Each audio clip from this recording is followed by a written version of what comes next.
open up audio, and I'm gonna transition. Hello, everybody. People in a game on a stream, playing our people in that game on this stream. That about sums it up. We killed 2 big snakes. Kind of easy. We did. Sir Talavar, little night dude for working for some fake queen lady or something that needs some help. The Summer Queen, of the Sealy Court, exactly. I have a note that has her name somewhere. It is Zabilna. Zabilna is the person who ran Prismere. It's actual, I guess, monarch, lord, lady, ruler.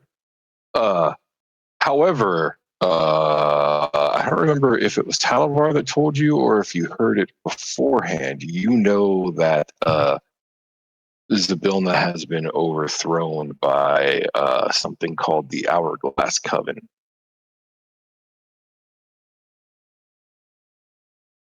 Oh. So part of the reason that Sir Talavar had to bail is because he needed to report back to his queen that Zabilna has been overthrown. Did he say whose queen was? Yeah, his queen is the Summer Queen of the Sealy Court.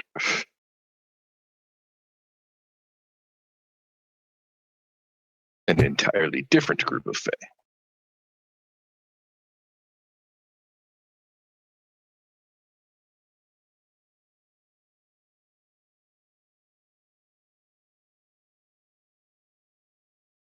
Sealy Court? Yeah, Seelie. Sealy. It's an old Celtic term. The Sealy are quote unquote good fairies. Yeah. Unseelie are the ones that you got to watch out for. They do the unsealy bop. Oh, yeah. And it just takes you away.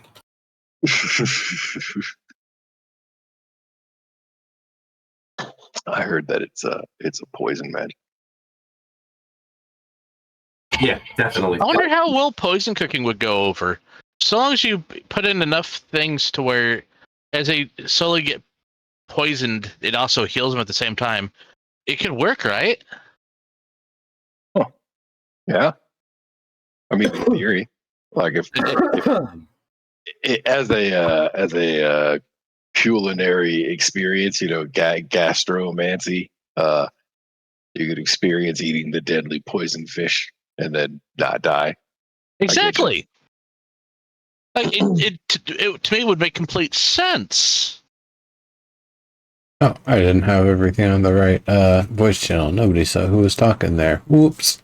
I did for a second too. Yeah, it was like they just heard me talking, but they didn't hear the desktop. My bad, guys. But yeah, no. Would that be possible, do you think? Yeah, actually. I would imagine like you would effectively just incorporate an antidote potion or a healing potion effect into your cooking, which, how would that change the flavor? Cook you could do, right? That would be the question. I guess it would depend on the ingredients. Yeah.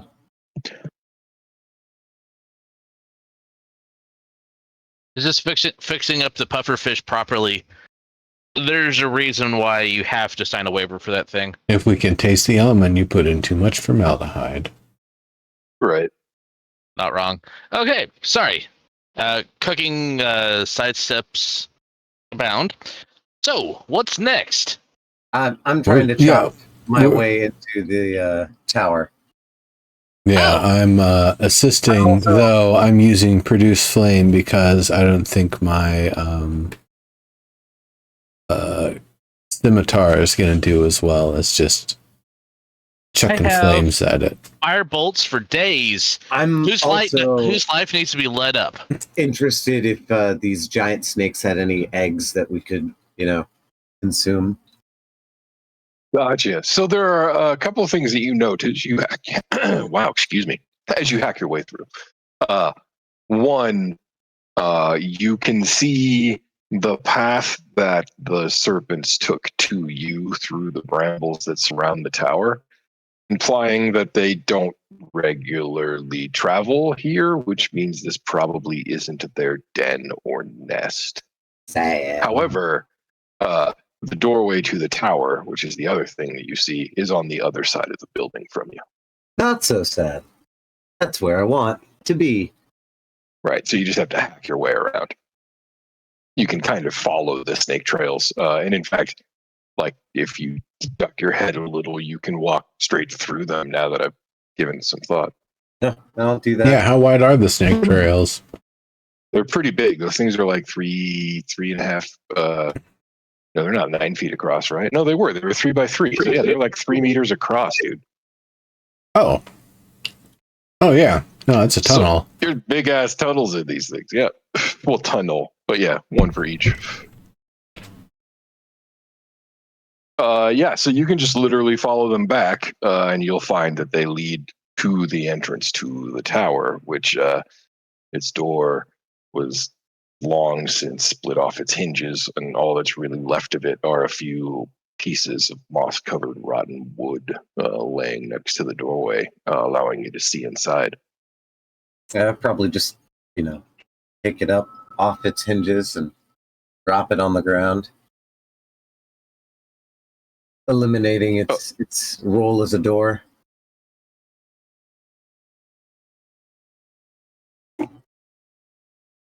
Yeah, so if you look inside the tower after you do so, you can see that it is basically empty. There is a staircase that spirals around the inside of the outer edge of the tower, as a sort of like helical staircase up to the top, up to the roof, where it looks like there's a small, I won't even call it like an attic, like a gable, because you can see straight up into it. Like there's not even really a floor. But there's a structure there, and it looks like a small hatch that probably leads to the roof that stands open, which you would guess is probably how they managed to get that cage up there, though how those big ass snakes got through that hatch, you don't know. Yeah. It's otherwise empty with one notable exception.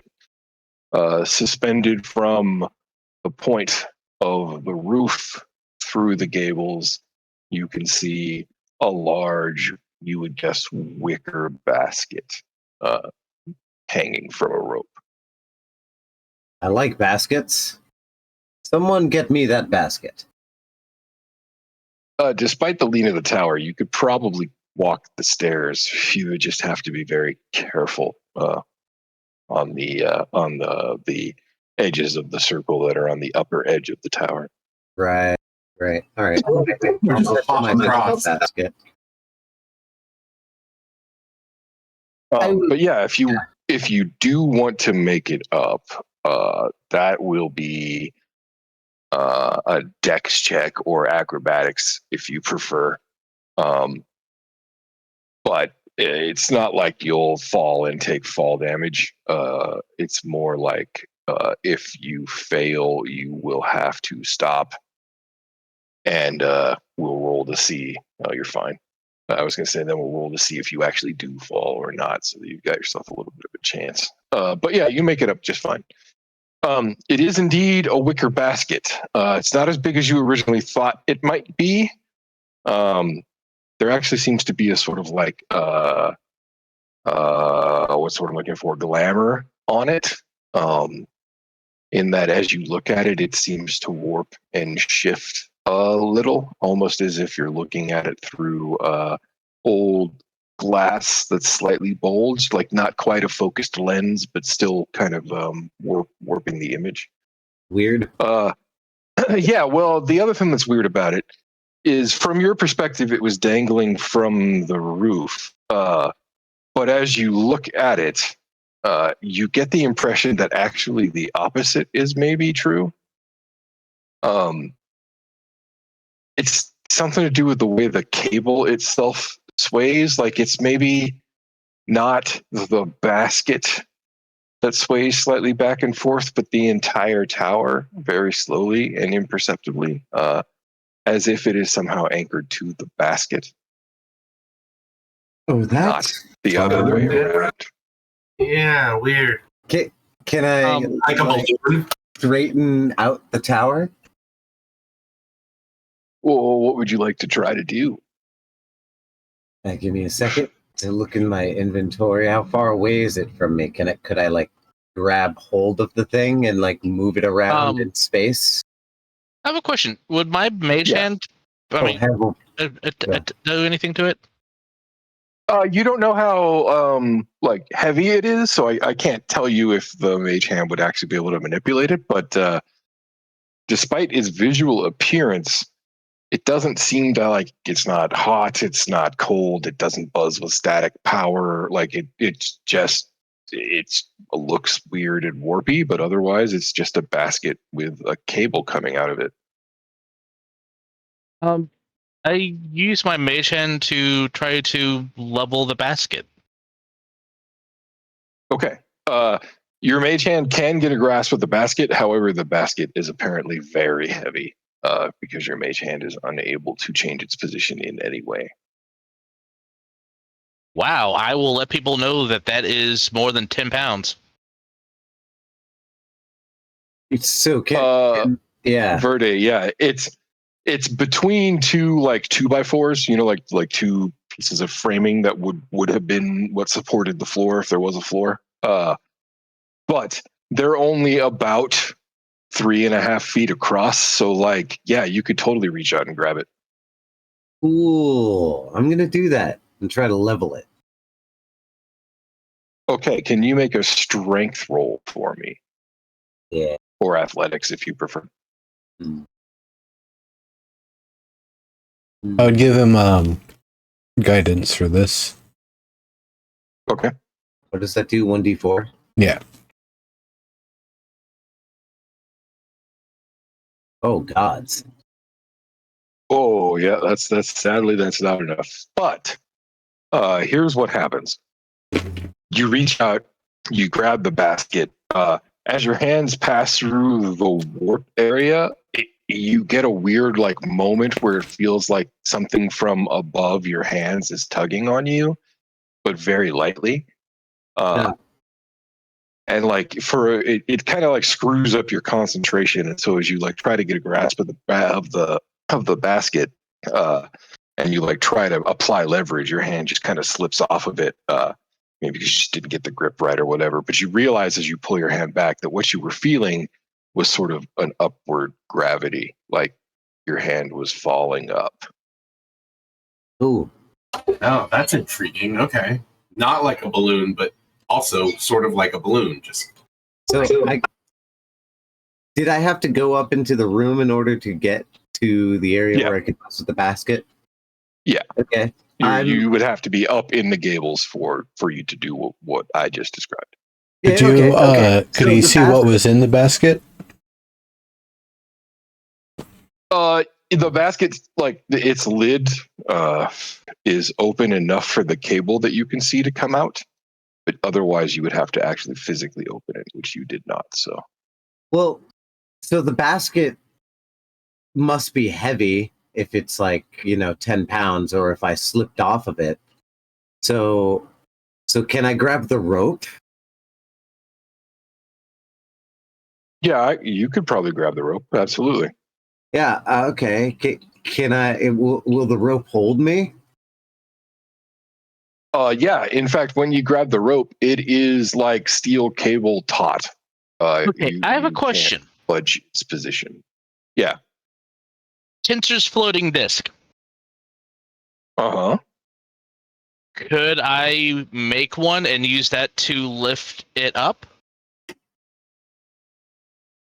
What's the max weight on a floating disc? 300 pounds? I think it's 500. 500. yeah, 500? Yeah. I've had multiple people on a tensors before. Right. Yeah, I mean, that's definitely something worth experimenting with. Okay. So, do I need to do any weird rolls for this? Well, no. Just tell me what you want to do with the disc, and I will tell you what happens. Okay. My thought process is I create the disc, and this thing can hold up to 500 pounds. So I'm thinking I'm going to get on it, and I'm going to lift myself up to the basket with it, and then I'm going to center the basket on it, and then I'm going to try to lift the basket and see if I can work on getting the place level. Got it. Okay. Couple of things. Can you open tensors and then click the little speech bubble on the dragon in the corner so it goes in chat? Yes, as soon as I get rid of my push to talk key. I hear you. The woes are real, man. The woes are real. 3 feet above the ground. Yes. Unless Yeah, we pay, that's what I thought. Now, that said, if you cast it in the gables so that the frame of the gables is the ground, you could basically put it at the level of the bottom of the basket. I'll hold the magic. Yes.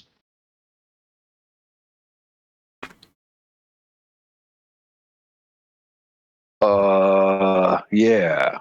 Okay, well, that's going to be interesting. So let's have a magic theory discussion for a moment. Okay. Tensor's floating disk must be some sort of ground effect movement, right?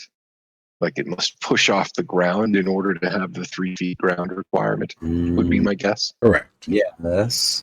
So if you cast it and the top of the disk intersects an inverted gravity field, so that now the disk is from the perspective of the disk upside down, what does the disk do?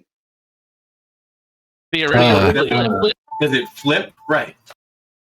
Right. Does it try to right itself? by the laws of causality, yes. And considering this is based off of my mind, it would most likely the magic would follow the intent of what I am. So That's what happens to a boat with water in it, right? Right. Exactly. but remember, But are you held to technically- the? You're not held to the tensor's disk by anything except gravity. Correct. So Well, no. if I Let went me on, let me ask you a question. Okay. In zero gravity, if you cast or like near zero gravity, like a tenth of the way between the moon and Earth, for example, Right. and you're going towards one of them ever so slightly, and you cast Tensor's floating disk, it's going to pick one of those two planets, or the planet or the moon, rather, one of those two bodies in space, and you're going to start making a beeline towards it.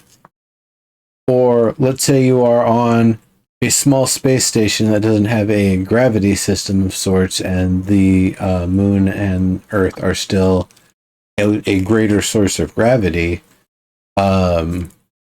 From that space station, if you were to cast Tensor's floating disk, would you remain on the space station because that is your ground? Or is your ground based on the gravity with the highest priority relative to your position in space? Right. Is it a symbolic connection to the ground in the magic that like a semantic thing? Like I don't know, because I could see that working either way, honestly. Now here's the thing. Tensor's floating disk can be pushed and pulled, if I'm not mistaken. Yeah, it's an inch thick and 3 feet in diameter, so it has a physical volume. So I could see the gravity raising it above the ground, but then it would attempt to track back towards the ground however it can. And so it's still respecting the ground relative to what it was essentially, standing on, floating over, what its capsule collider was, raycasting down towards, whatever. Right. Yeah, reading the spell, I do think that its connection to the ground is not gravity based, but rather is some sort of symbolic magic because it can traverse stairs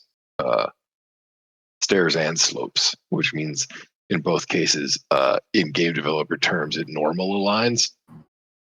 Yes. Right.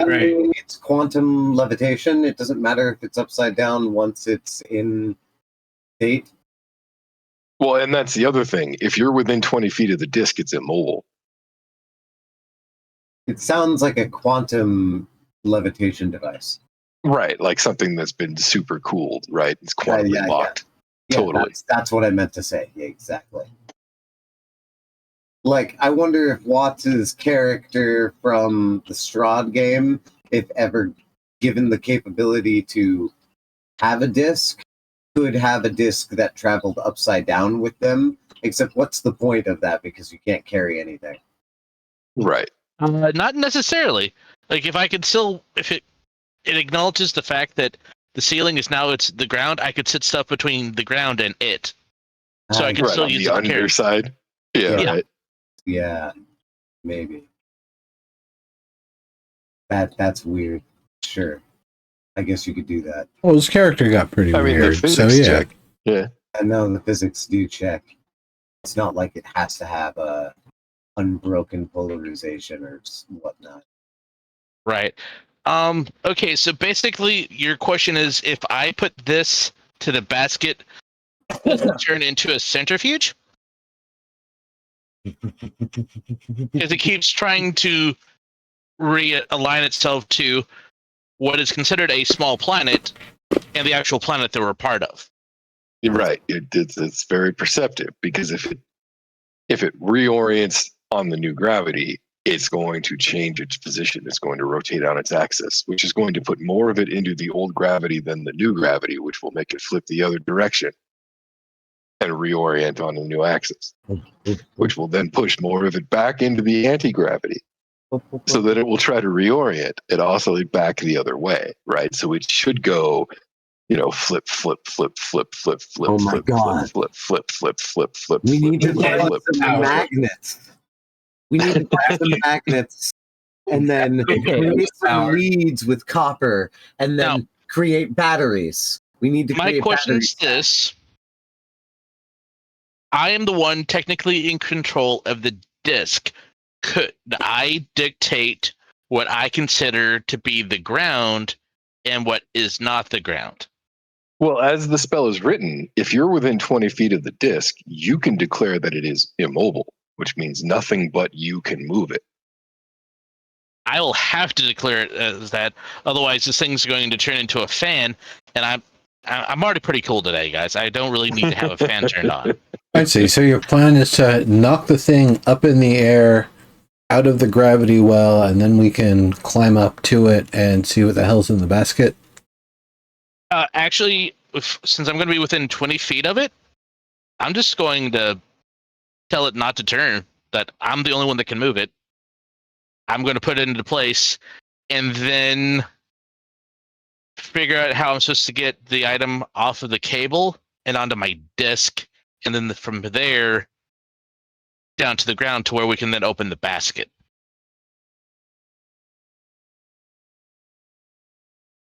Because you said it looked like tense wire for the cable. No, it looks like standard like rope. It's pretty thick though. Let's call that like a 6-inch diameter. No, actually maybe even more like 8. But yeah, it looks like hemp rope probably, or maybe flax rope.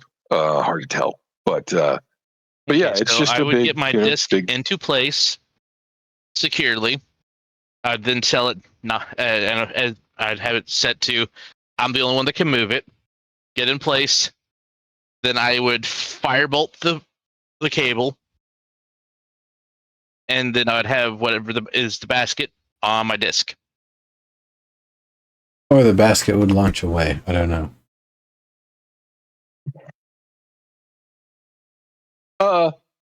Yeah, no. I mean, it'll do what it's going to do. Okay, is that would identify work on the basket?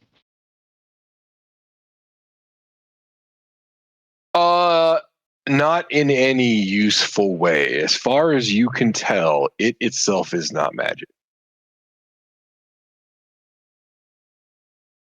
But I could see if there was an enchantment on the basket, couldn't I? That's what I'm saying. The basket appears to be totally mundane. Wow. Okay. Yeah.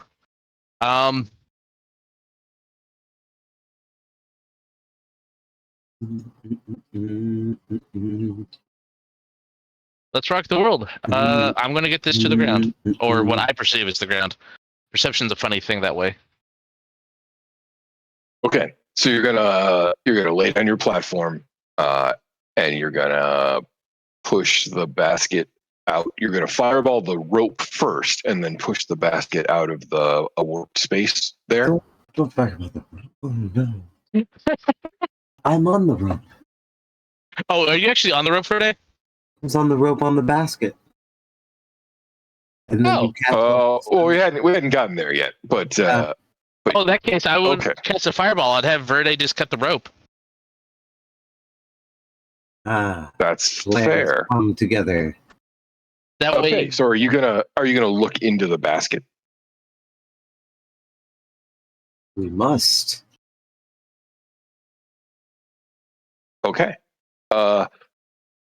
If you want to open the basket, you can. It's just got a wicker woven, clamshell top. It's almost like a goddamn, cartoon picnic basket, right? Hey, boo boo. Right, exactly. hey, Yogi. I mean, not a bad piece of work, but I don't even know why somebody would bring it in here. It's called lunchtime. You got to get the food.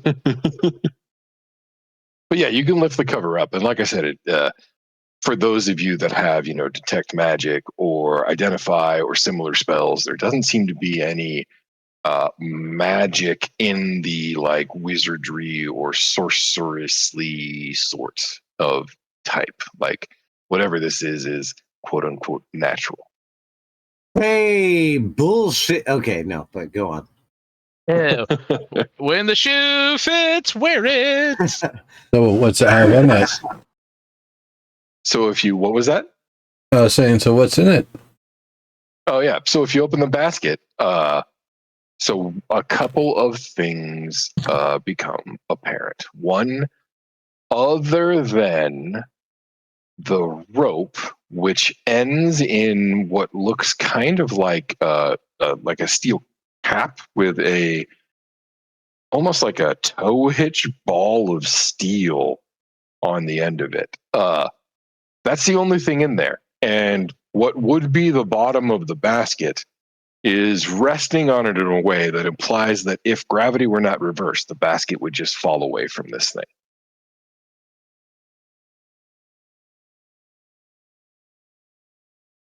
Right. So we're hanging upside down right now. Well, any part of you that is in the bubble of anti-gravity feels that way. The rest of you does not. So good luck with your circulatory system.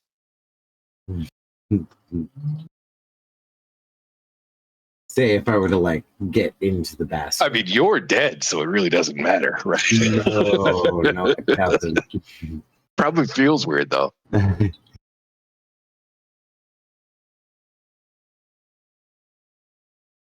But if I were to get into the basket and fuck with this tow hitch. Yeah, I mean, the basket's not very big. Like, you could reach into the bubble and lift the basket off of the tow hitch if that was your intention, for example. I kind of feel like I should be holding on to the rope while I'm doing that, you know? Sure. Also, when you try, there is another thing that is apparent pretty much immediately. Yeah. The basket seems incapable of leaving the bubble of warped space. Interesting. You realize that's why you had so much trouble before. It's not actually that it's heavy or immobile. It's that it can't make a translation that would bring any part of it out of the bubble. Is there anything? Okay, so in the inside, is there anything at all that is perceptual that I could identify? Actually, I mean, Verde probably has the best look at it, but anybody who's up there and taking a good look is welcome to roll insight, investigation, or perception, your pick. I'd have someone pick me up if I have to. There's a staircase that leads up there. Like, it's not like it's really not that hard. I mean, the staircase does wrap around the building, so parts of it are challenging, but they're not like dangerous. Okay, so you said perception? Oh, yeah. Or investigation or insight. Any of those. Wow, these dice die. Goodbye. This basket is the floor. Yeah, so there are a couple of interesting things of note. The basket has a mark on the inside, like carved into it, perhaps idly by somebody with a knife at a picnic or something. Just sort of like scratching the tip on the various pieces of the wicker. And it looks kind of like it's kind of hard to tell because it's like kind of sliced because of the way the wicker is woven. Oh, the wicker is woven. I like how that sounded. But you can tell there is a sort of like sigil of an hourglass, and next to it, an arrow that points downward by the perspective of the drawing.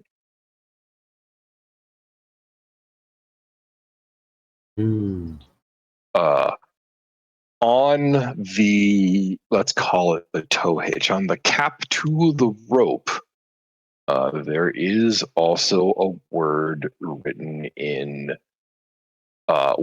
druidic runes, really, but I'll say that anybody that knows Sylvan could probably translate them. I know Sylvan. I know Sylvan. This helmet doesn't help with reading languages, right? It does not. Yeah, that is correct. I know Druidic unfortunately. and Sylvan.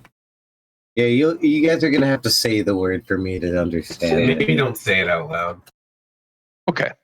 Actually, you realize that it's a statement of the crafter. It says made by Selawog Downfall.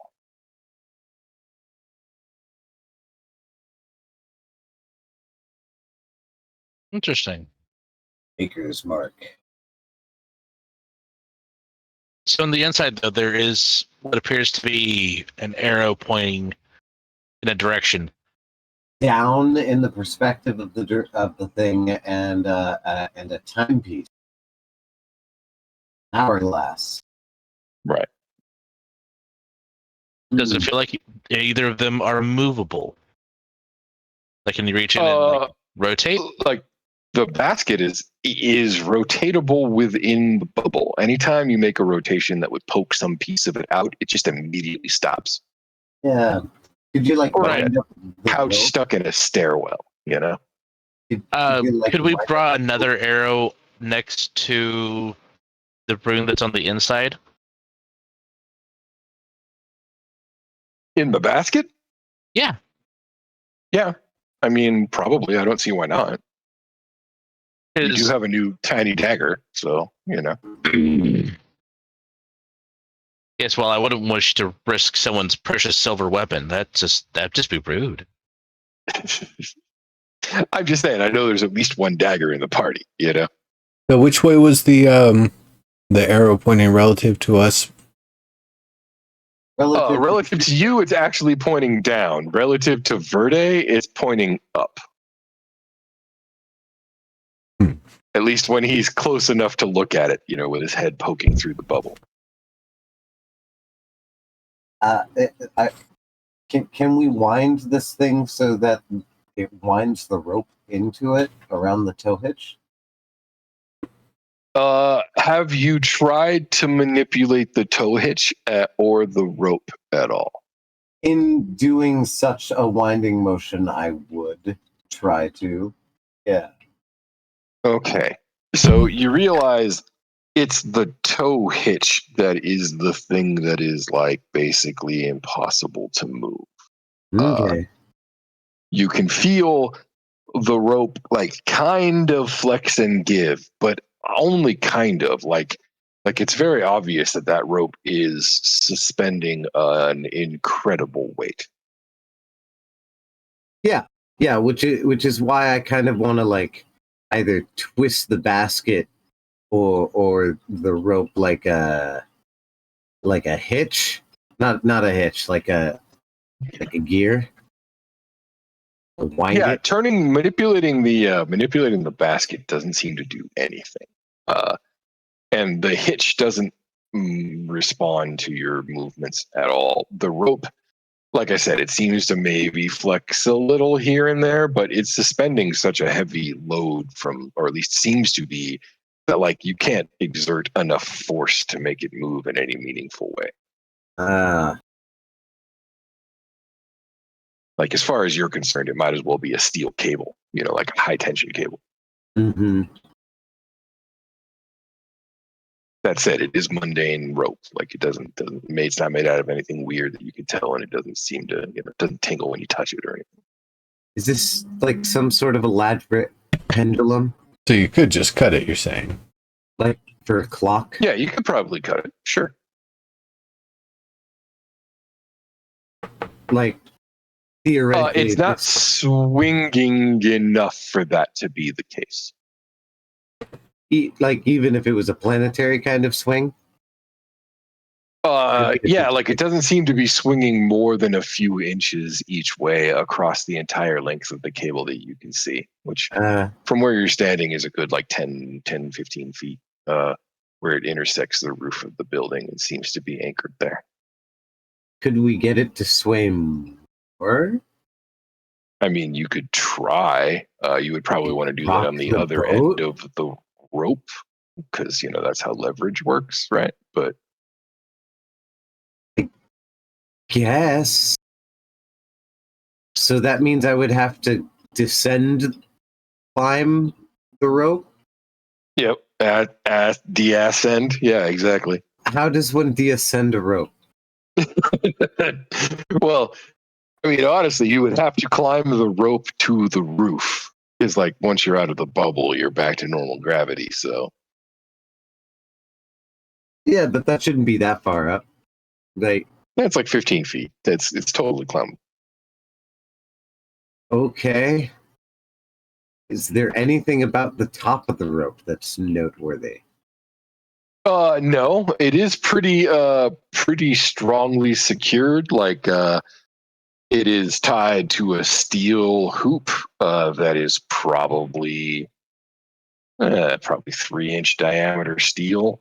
That is anchored pretty soundly into the structure of the roof. The rope is secured with actually almost kind of looks like a noose, but like with a very like multiple wrappings and bindings before it's knotted and secured, as if to give that hitch point a ton of flex protection. Oh, what? You wanted me to cut this? I'll cut it up here. Okay. Okay.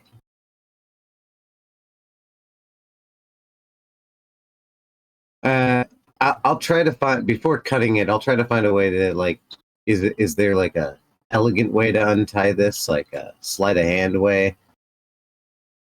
You could probably try to undo that knot, but it would take you just as long as cutting through it. Cutting might even be faster. Yeah, I'll try to do it by hand just to save the rope. Okay. It seems like a good rope. What's your intelligence? 14. 11. 11. Oh Okay. Okay. Yeah. What's your dexterity? 20. Okay. Well, that's that. We can work. We can work with that. We can make this happen. What's the best way to do like a nimble fingers roll in 5e? Sleight of hand. Yeah, I guess so. All right. Yeah. Let's have a sleight of hand. Wasted my 20. Nice. Oh, you already rolled. Wow, that's actually better anyway. But I was gonna say you already rolled it, so that's fine. Yeah, okay, yeah, you can work out this knot. It's probably gonna take you like maybe 5 minutes. I tell them why it's taken so long. I say, I think I know how to untie this, and any rope that could carry such a weight is a rope worth our journey. Yeah, actually, as you untie it, you begin to realize it's a very heavy rope, and also it's doing weird shit. When you pull the strand free, it falls just as if it still has negative gravity, even though you don't, and it's well outside the bubble. Oh, this is great. It's non-intuitive. Well, maybe the rope itself is what's enchanted and not the space. It's the hitch that the rope is tied to. So yeah. Yeah, so you get about halfway when a couple of things happen all at once. One, you kind of like hit the critical point on the knot and you realize you're not really undoing a knot anymore. Now you just have the sort of like natural tangle, and if you just like, unwrap it really quick, it's all going to come undone. Two, it's kind of starting to do that by itself. Three, that's because the tower is falling over.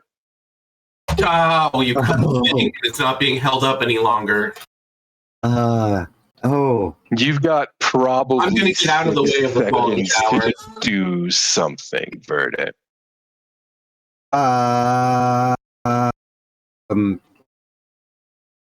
Guys, the tower's falling over. And Yeah, I notice I am getting out of the way. I'm gonna try to push the rope the opposite direction of where it wants to fall to see if that can straighten it. Where it wants to quote fall. Yeah. The problem isn't where the rope wants to go. It's that it's no longer under tension on the mount. And the mount is now slipping away from the rope. The mount being the roof of the tower.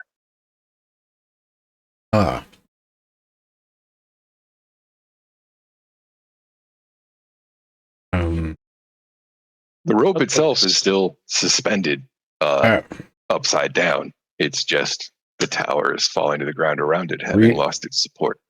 Rewrap So it. the tower was being held in place because there was a reverse gravity well pulling it the other way to keep it from falling down. Yeah. Like a pillar in the center of the tower. Like the stay cables on the Leaning Tower of Pisa. Yeah. I can Only see. fairy bullshit. Yeah. So we just undid the counterbalance too. Okay. I'm glad I'm on my disc. I guess we're just going to quickly descend. I'm going to go out the door and sit on my disc as the tower falls. Yeah, I think jumping on the disc is a good idea.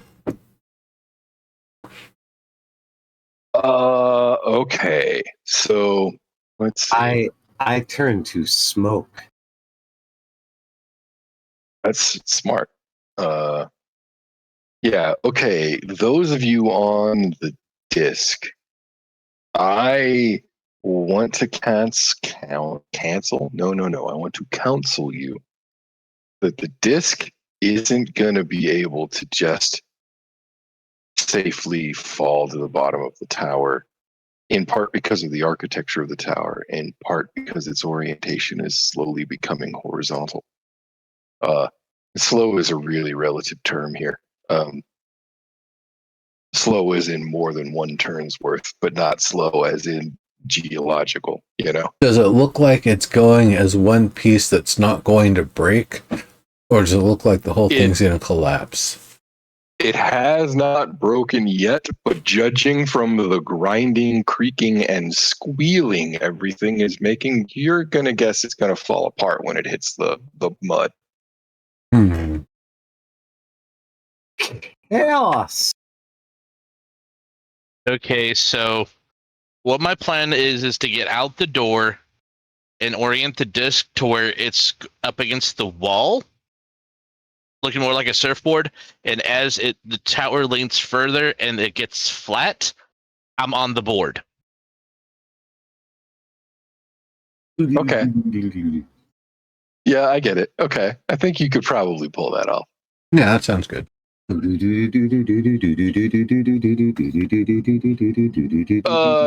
The door, however, is above you when you get to the bottom of the tower, so you will have to I guess jump. I mean, it's not that far. Like you could probably have the rabbit jump and then lend a hand to the rest, because he gets that bonus. He's happy to help us, I'm sure. Right. Yeah, that works. I don't know if he's like muted or what, but Homba. What? Jump. Oh, dude, yeah. I'm gonna need an acrobatics from you. I did not say I was getting on that disc. What are you? Oh, you're not gonna help him? Falling tower. I know. I was. Yeah, that's what I was on. I thought I was on the ground this whole time, and when that thing started to fall, I was like, "Oh, I get out of the way." No, we were inside of the tower. All right. Okay. Tower is falling. I didn't mean to click that twice.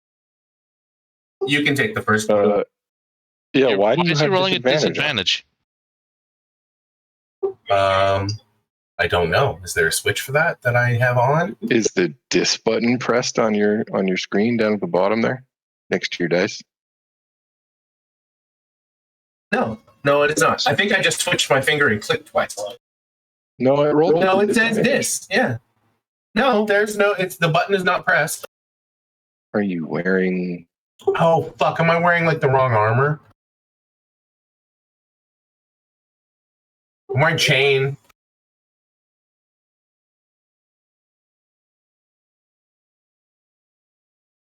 Chain's all right. That's right. Oh no, it gives you stealth disadvantage. Does stealth disadvantage also give you acrobatics disadvantage? Wow, maybe. No.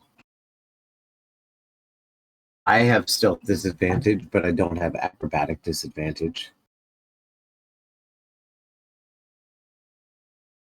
Wait, why do I have stealth disadvantage? Why does it have a little stealth thing there? Yeah, and it dropped like 20. I think I have stealth advantage. Never mind. The first thing I rolled was a 20. Weird. I wonder what effect it thinks you have that would give you that. I'll take the 20 though. That's fine. I'm a very spry rabbit after all. Yeah, absolutely. Yeah, okay. I mean, honestly, with a 20, you're not gonna have any issues whatsoever. So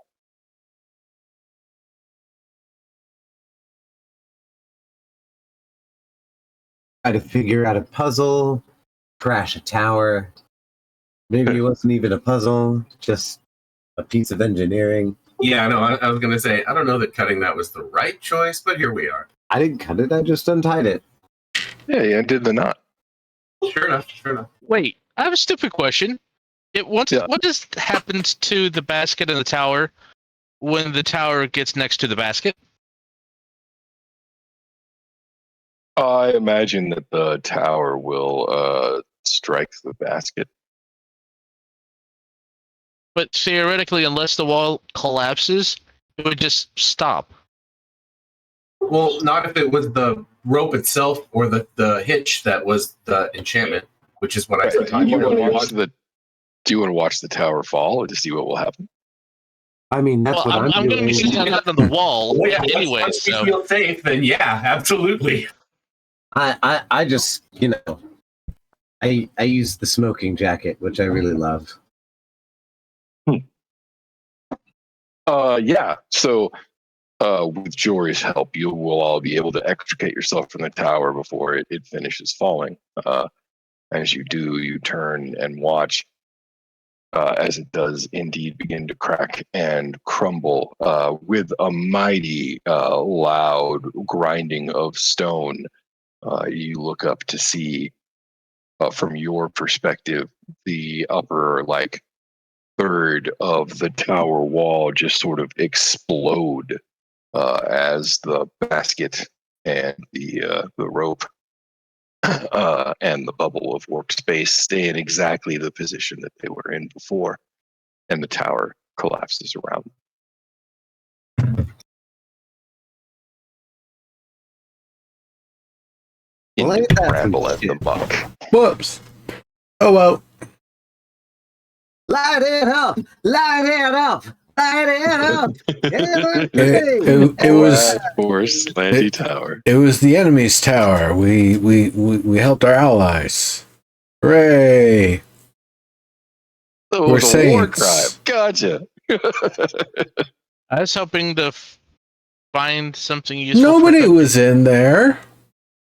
Nah, it was pretty empty. Tower And actually, the place was precious. The place was condemned. We helped with demolition.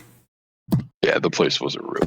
Like, legitimately, whoever had put that anchor there to keep the place from falling didn't do anything else to keep it up. Yeah. This tower was a sign of oppressive traditionalism, and we tore it down. Viva la revolution. Exactly. And that mountain over there has feet. It does have feet. I say we go that way next and spread our chaos further. There is one thing that you notice as the building crumbles and falls, and that's that the mist that was wreathing the edge of the swamp seems to be rushing into the interior, and your visibility is diminishing rapidly. Oh no. In the distance, you hear what sounds like a backed up toilet overflowing, a sort of blurbly, oozy, liquidy sound. That can't be good. Okay, y'all must never been down by the creek. When you put stuff down in the mud like that, like we just did, that's a normal sound. This thing's sinking. We better get the hell out of here. Sinking into the muck. Yep. Okay. I am glad I'm on my disc. Well, let's go. Anybody got a pole? Because we're going to be using this like a. We do actually. Yeah, we do. Let's go to the high ground then. If this place is flooding. Behold the power All right. of magic. It compels you. All right. And on the cruise on the hither map, I'm going to move you guys basically over to here. And then you can tell me where you want to go and how. So I see welling wells that could be warp pipes. I'm sorry, that's just my. Yeah, no, I Yeah. saw it too. I saw it too, but I mean, the place is flooding. Like, not only am I interested in a mountain with feet, but it's high ground. It's how we're going to make it our last stand. Yes, exactly. It's how we're gonna keep our feet out of the mud. We gotta All right. So, find a route, right? And we need to route ourselves. Indeed. So you are. Find a good base. I'm just trying to get a nice big mount here. Okay, so that's like 6 tiles. Mount. So you're like they're Mountain, 1 mile mount. hexes. You're like 6 miles away, give or take. Yeah. If you measure that 35 thing right there towards the thing at the bottom, the scale in miles, you would know exactly how many miles. Well, I know the hexes are 1 mile hexes, and I think they're the ruler is counting them as 5 feet tiles. So I'm just 35 divided by 5. Oh. So that's 7 miles. But you're not like climbing the mountain, so just to get to the bottom is probably 6. Was what I was thinking. Yeah. I'm savvy.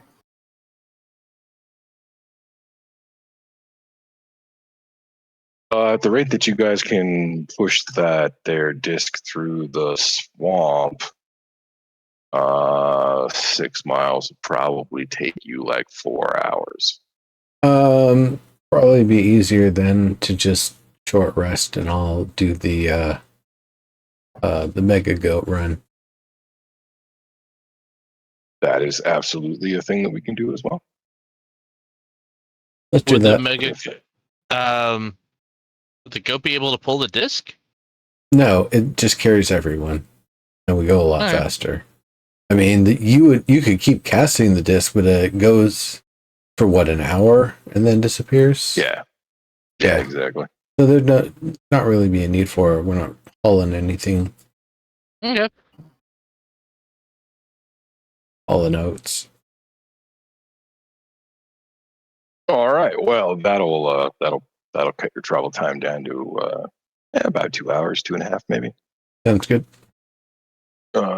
Which is enough time to short rest you guys, so I can do that if you want. No. Yeah, sure. That'd be great. You want to say no to that? I get to use like a hit dice. Yeah, you can. Anything you can come close to me? I don't think so. No. Yeah, I would love to use a hit die. Where is my hit die? Ooh, yeah. Almost at full. Nice. I'm happy. Nice. Something did hit me. Yeah. Something did hit me. They hit me while I was aping. Yeah, no, you're fine. Actually, I mean, honestly, now that they've taken a hit die each, even Yolo and Jory are doing fine. Like one of them has 4 points of damage, the other one is 1. Yeah, that's nice how you just grab it from the little bit and throw it, and it just does it all natural. That's good. Yeah, it's almost like they thought about how people play role-playing games when they made this thing, huh? Yeah, it's just we've been doing this for a really long time, and I'm pretty sure that's the first time I recall being like, "Wow, it's just you just grab that and throw it, and it just wow." Yeah, that's because the other tabletop companies maybe don't think about their UX in the same way. Yeah, certainly. That is the one I use more often, I think. Oh, who's regaining spell slots? Hi, my name is Watts. Nice. I think I can activate that, but I'm not sure what I'm supposed to be spending to activate it. It's just a once per day thing. Well, I have used one level 1 spell. I was wondering if this would be a good time to rewind it and get it back, or if I should wait till... What's your wizard level right now? 2. All right, so you only get 1 spell slot back anyway. Okay, so tick. Yeah. Oh no, it's a level 1 spell slot, right? Yeah. Yeah.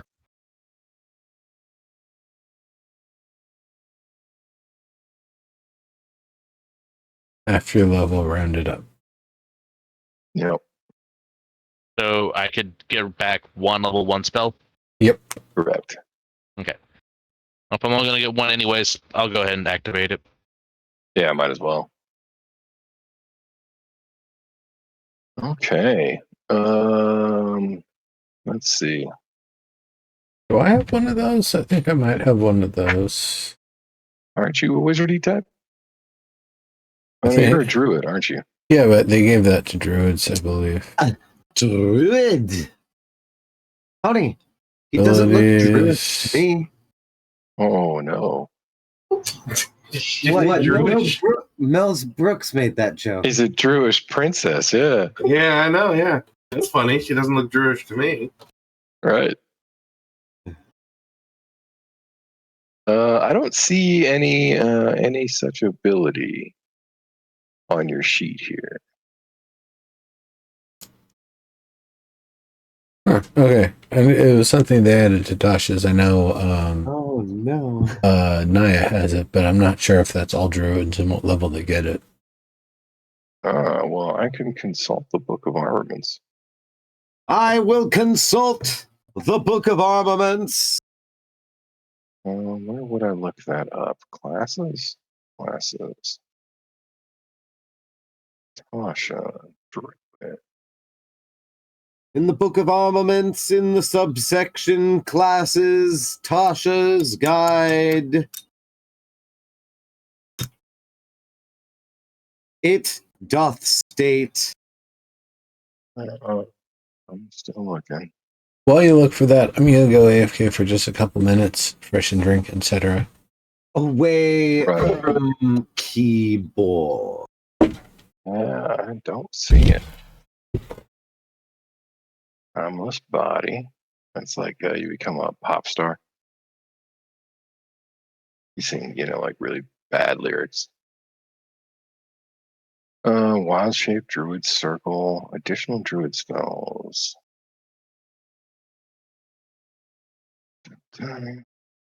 Is it possible to do like some Huckleberry Finn style fishing off the goat?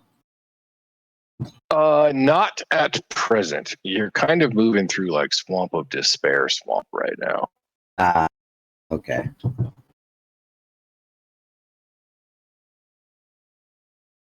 That said, why don't you all make a perception check for me when you get a chance? Oh well. Whoosh. Hasty. Your barbarian is frosty tonight. Yeah, as am I. Maybe not frosty enough to realize that untying the central pillar of a construction like slanty tower would result in its downfall, but we all need to learn things. Okay, my dice need to start not failing. If this is how it's going to be for the rest of the night, it's going to be a bad night. You're just distracted by all of the culinary, potential out in this new environment. Or Tears of the Kingdom. I mean, either way.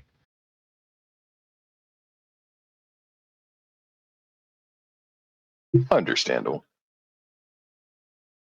Maybe despite being a wizened Dungeons and Dragons veteran, the sight of an actual fairy dragon just kind of got to you. Yeah, I forgot to ask him if he knows a place where I could get a mimic for a pet, or maybe a gel cube.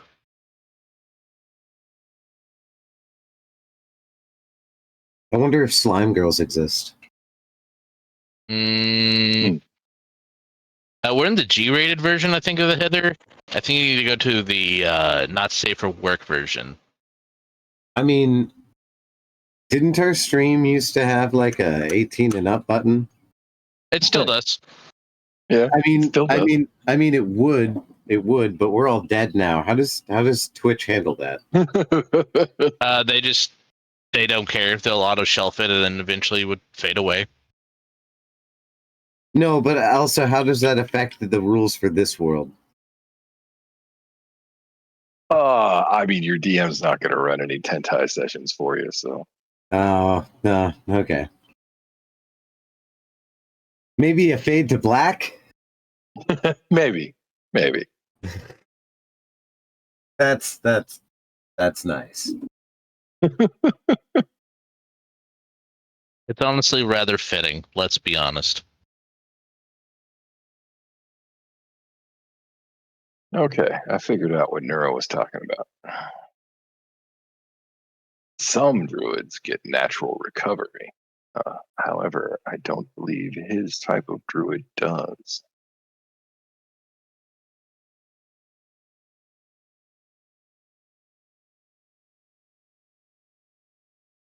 I wanted to spice up my ambiance on the stream, so I found this awesome, like Blue Bayou's Night ambiance that has banjo music in the background. Nice. But it's like very tasteful and it's not too loud and obnoxious. And I figure it fits for a fairy swamp. Totally. Even if you can't identify. Ding. Yeah, exactly. Even if you can't identify where the banjo is, somehow there's still weird music everywhere. Absolutely. When the fireflies come out and shit. Yep. Like Pirates of the Caribbean before you actually get into the ride. Yeah. Watts had gotten it. Watts did it first. But that sound bit occupies rent free in my brain. Some space. Totally. Yeah, that kind of happens. I think I went on that ride like 3 or 4 times with my grandfather the first time I went to Disneyland. I also just like the Blue Bayou restaurant itself. Yeah.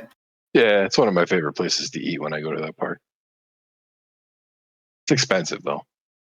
And very much, at least last time I was there, the money was going for the Disney, not for the quality of the food.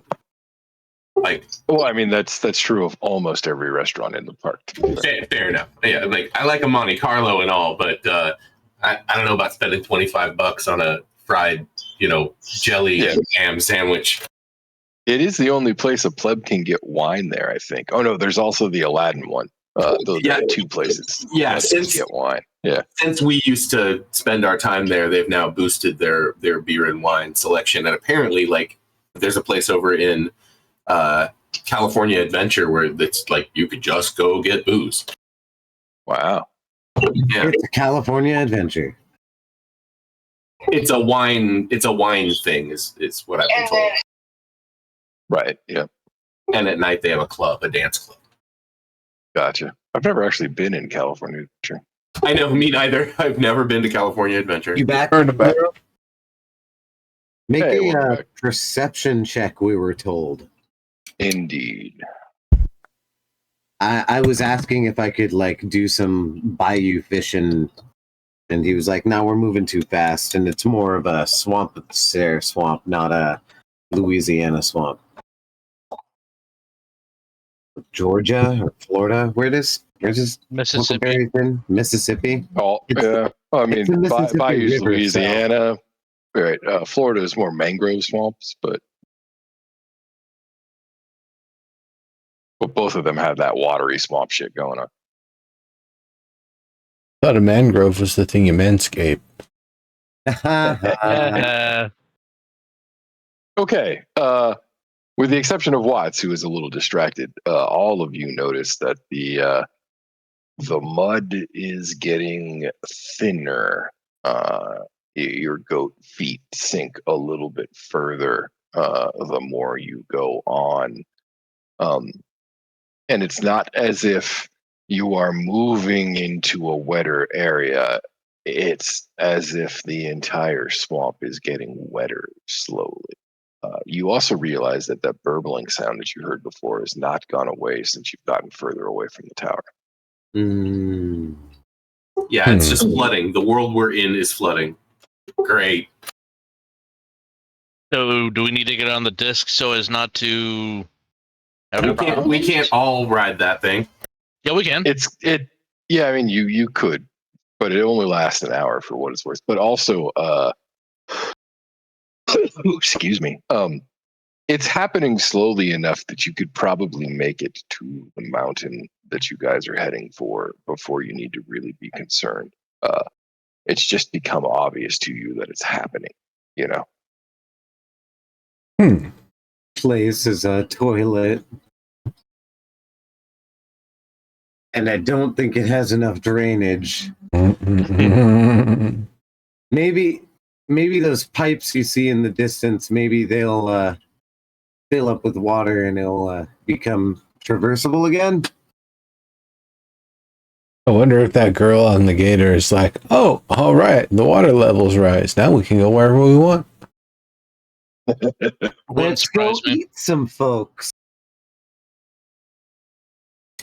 Or alternatively, it's like, oh, damn it, they ruined my path. Now I don't even know where I'm going anymore. I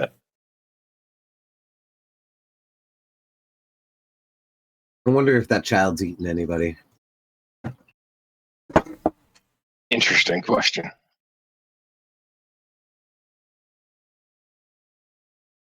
Okay. So I assume you're going to continue slogging towards the mountain that you saw in the distance. Yeah. At this point, by the way, the fog is thick enough that you can't actually see the mountain. Balls. But you've all got pretty good direction sense, so I'm not like you're not worried about being lost or anything. Just it's fucking foggy and gross, and it kind of smells like farts.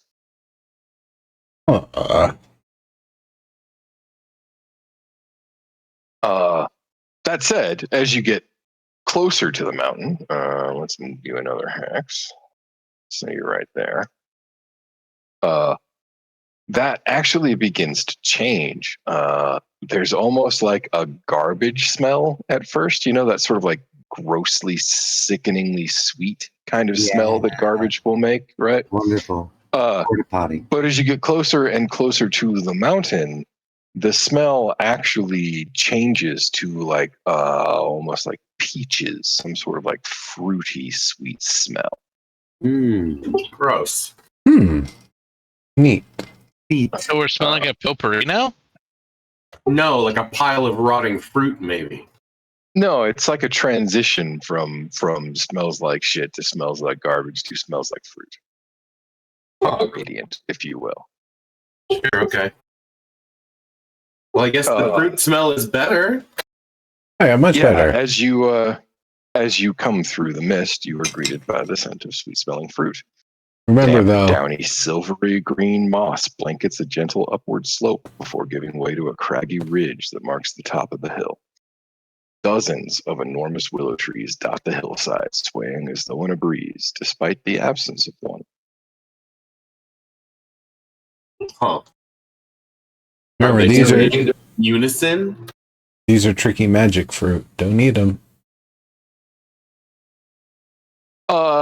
No, they're not swaying in unison exactly, but they are swaying as if all to the same breeze that isn't there. Huh. Is this someone's hair? Interesting. I mean, they're definitely trees, but that doesn't necessarily rule out that they're hair, I guess. I mean, there's feet here. It's stand to reason if there's feet, there's going to be hair. Well, if there's hair down here, then like what? Is this the mountain's pubes? Oh, no. I mean, there's a reason why it smelled like poop back there, and I doubt it's because it looked good. That's fucking grim. Damn it. Also, is there like a giant iron snake around here or something? I mean, if these were the pubes. As far as you could tell, by the way, no feet. It's just a hill. It might be like sitting down on those feet, though, but you can't tell. Onward to the summit, then. All right. Interesting fruit. Are there any that have like fallen from the tree? No. In fact, if you look at the various trees that are closest to you, they don't actually have any fruit on them. Yeah, where's the smell coming from? No, it's just in the air. Right. Like Well, like a lure, perhaps. It's the smell of feet, Well, heed my words. Like a lure. like a lure. Well, as you guys are climbing the hill, that is what you said you were doing, right? yeah. Like you don't get a sense of danger, and like nothing's following you. I mean, there are trees all around you, and you're pretty sure that tree is the same tree that you saw at the bottom of the hill, but there's nothing dangerous here. Right. Yeah, I'm just gonna lay down here in this little field of poppies, poppies, poppies. Yeah. Other than the That's entire the wrong lack of story, danger, sir. We're there not is in no that place. danger. Thank you. Yeah, no, it's like I said, there's nothing but trees. There's that tree, the one that you saw at the bottom of the hill that somehow is still here, and his buddy over there, and his buddy over there. And actually, you're pretty sure you saw that one too. Can we see the There's summit? like a whole group of trees that you're pretty sure you saw back down on the hill that are now up here with you. Yeah, just kind of like Burnham Wood. The trees, they be following us. Are we able to see the summit? Aye, trees. Yeah, you I can see do the rocky crag that is the summit. Yeah. As we keep moving towards the summit, do we keep seeing the same group of trees? Yeah, actually, now that you've pardon the pun, now that you've twigged to it, they are in fact very obviously following you. Twigged, everyone. Twigged. They keep their distance, like they don't approach you, but you are absolutely being shadowed by a copse of trees. Do I know anything about trees? That not as a character. Like, do you as a player know anything about trees? Not really. I know about like treants, but I don't know if these are treants. Gotcha. Yeah, they don't actually like appear to be. If you can make a survival check, you could look closer. Whoosh. Nice. Wow. Got some good rolls going on today. Thank you. Yeah. They're not, as far as you can tell, ants. No holes in trunks that look like mouths, no limbs that look like arms. Like they just look like willows. Are they? But they're very definitely like following you around. They're mobile. It looks like they manipulate their roots to move around. Neat. Are there any other animals on this hillock?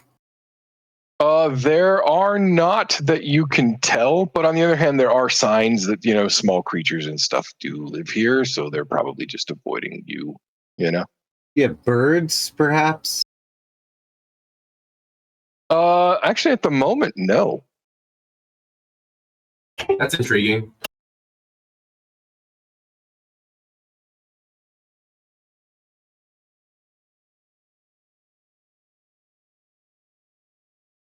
So it's just like really fucking quiet. Yeah, pretty much. The air is very still. I mean, the trees are all swaying, but the air is very still.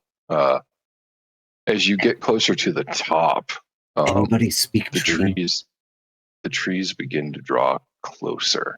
And as you get to the fringe of the grassland, as it transitions into more, scree and rock, as it transitions to the summit, they actually approach within 10 feet of you and form a semicircle behind you. In a low, rumbly voice that is almost cartoonishly like the Ents of Lord of the Rings. They say, "Stop." Yeah. Yeah, I was gonna say. At which point you turn around and regard them and go, "Yeah, Hello, fellows. boom, boom." They say, "Welcome to Telemi Hill. How long are you staying?" Oh. Long enough to keep our feet dry. You see, the lowlands are flooding. Right? Weren't we just kind of passing through this way?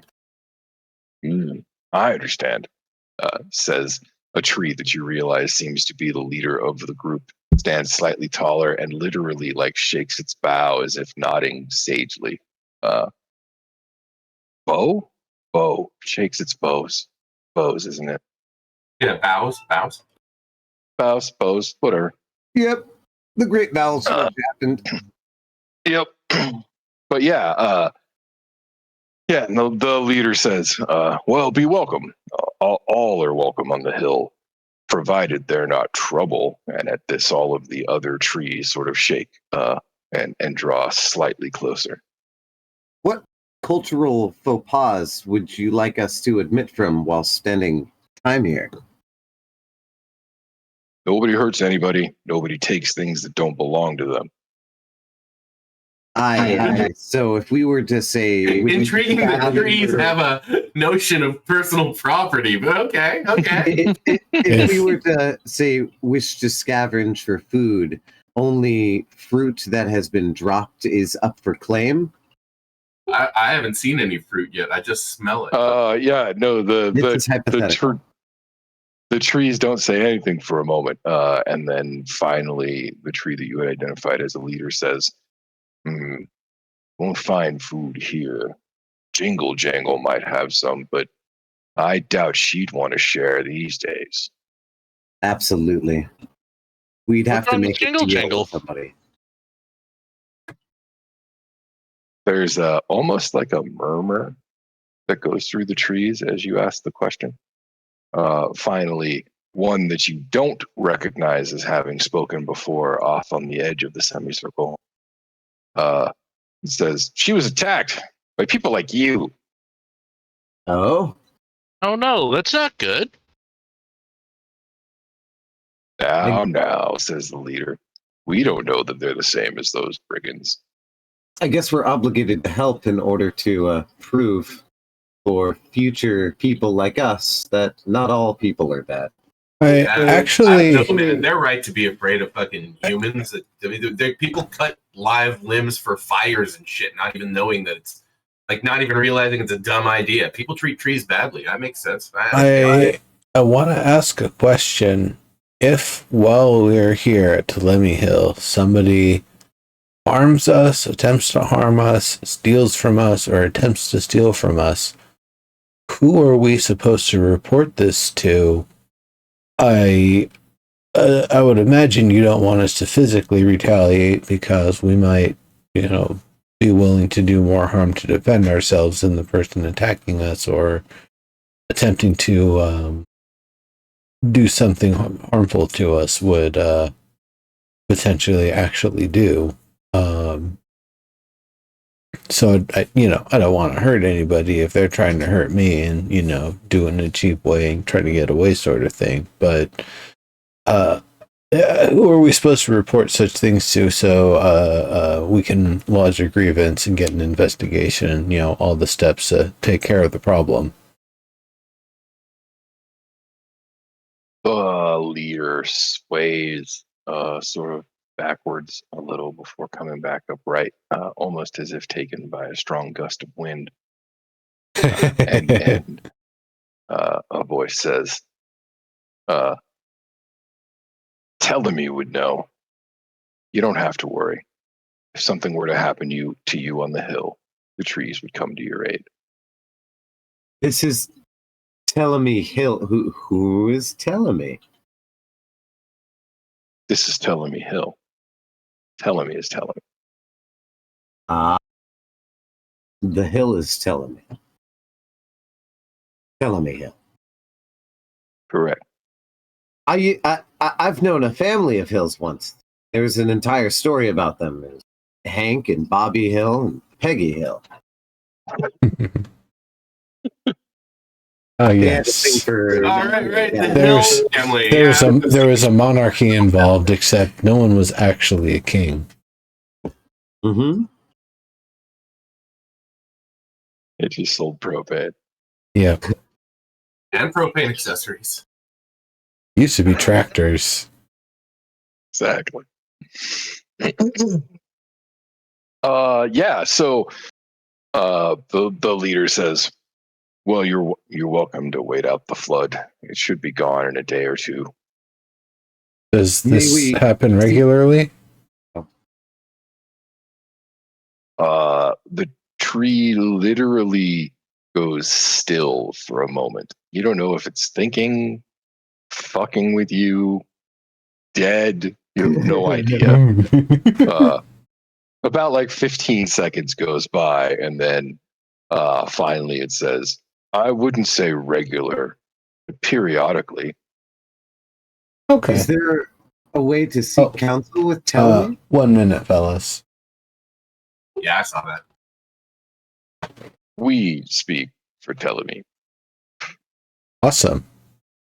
Give Telemy our thanks for letting us stay here. Absolutely. All are By welcome to bring peace. chance, could you guide me to Jingle Jangle to make amends yeah. to those that have harmed them? As you say that, the trees sort of move around and reconfigure themselves, almost as if to line a lane that leads up into the peak. And the leader at the head of the line of trees says, stretching its, I'll call them limbs, I guess, but stretching its branches as if almost to say this way, speaks and says, Jingle Jangle has a cave further up the pass. You can't visit. The cave tree. That's got to be fun. Well, that answers that question. I kind of wanted to see the summit. Thank you. I'll go speak with Jingle Jangle now. Likewise, I am interested in seeing if we can repay what damage has been done. Yeah, I'm just here for the ride. Yeah, from where you are, by the way, you can sort of like see out over the fog. And the fog basically covers the entire swamp as far as you can see in a blanket, probably 50 feet deep. You can hear Cheers, fellas. water. Oh, Cheers, nice. everyone. Thanks very much. Love you, mean it. Cheers. Glory. Here's From the everybody. bottom of our hearts. Thank you. Beach House.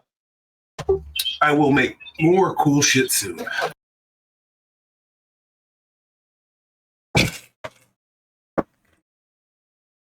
Here's Yeah, but you can hear. Back to the story. Sorry. Oh, good man. I was just going to say you can hear lapping water in the distance. Getting wet. Yeah, how high is I wonder. Yeah, you don't know, and from where you're at, you can't even see it. Can we see like the houses and everything else off in the distance that we see on the map here? Yeah, they seem to be on a hillock. Okay. Well, Yeah, good, right. Look. good luck to them. Okay. Does anybody else live here, or is it all lovely tree folk? Yeah. So as you make your way up the mountain, I assume that's where you're headed. Yeah. Question mark. All right. As you make your way up the mountain, what started as the equivalent of like a game trail becomes a pretty well trodden path, and eventually, once the mountain gets steep enough, it even ends up with steps cut into it, admittedly pretty crudely and relatively small steps. So they're kind of a pain in the ass to navigate. But Triggering me. Would you call But it like a size of a gnome or a dwarf's foot? maybe somewhere in between those two. Okay. I don't know. I always imagine the dwarves have big feet. So Yeah. Unless they're like notably named for it. but yeah, like on the D&D scale, probably stares for a small creature. Or a small humanoid anyway. Because judging from the way the stairs are set up, they're probably for people with 2 feet.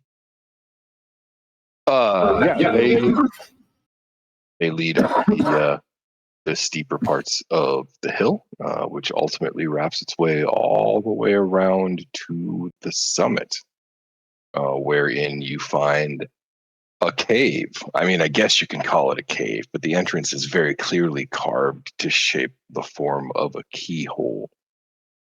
It's not a cartoon skull. No. Okay. It's a cartoon Or if it keyhole? is, it's missing all the middle parts, you know? Yeah. Yeah, it looks like a skeleton keyhole, you know? Yeah. My ego fits just right.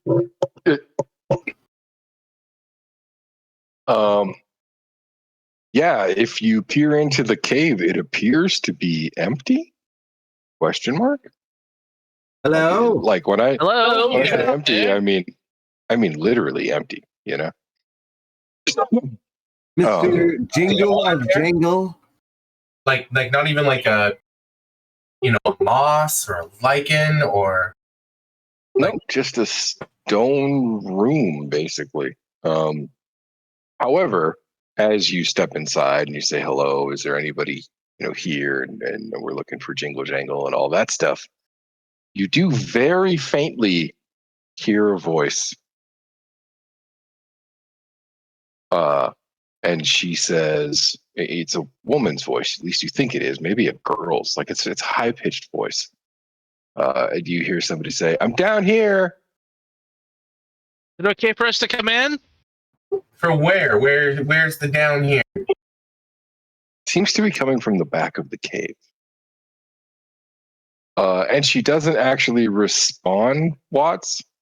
Instead, you hear like a lot of like clanging metal, though not like heavy metal, like Like a Joe Crafter more, singing.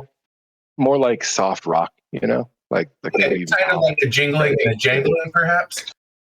Yeah, that's kind of exactly the sound that you hear, kind of a jingling and a jangling. Gotcha. And yeah, like if you were to guess the metals, you would guess that they were things like silver and copper and gold, like jewelers' metals. Fantastic. Let us explore this cavern. Yeah, I will you talk step to in. her. You step into the cave, and it is entirely featureless, except at the back, there is a staircase leading down. Worn stone steps lead down into what feels like a cellar. It gets chilly as you go down the stairs. I assume you are going down the stairs. Of course, I will head this adventure since everybody else is not dead. Absolutely. I'm right there with him. I'll stick, right there behind you. All right. Yep. Well, as you head down the stairs, you notice that there is a faint glow at the bottom of the stairs, as if the room down there is lit by candlelight, maybe, or really bad lanterns. And there's the sound of like you realize it's almost like wind chimes. All the jangling metal. And yeah, you also have like a sort of like metallic taste in the back of your throat, or maybe the back of your nose. It's hard to tell. But you know how like old brass or like old iron has a particular like scent to it? That's kind of the impression that you have, That's intriguing. As you step through the archway at the bottom of the stairs, you see the room is in fact illuminated by multiple sputtering candles. I know English, I swear.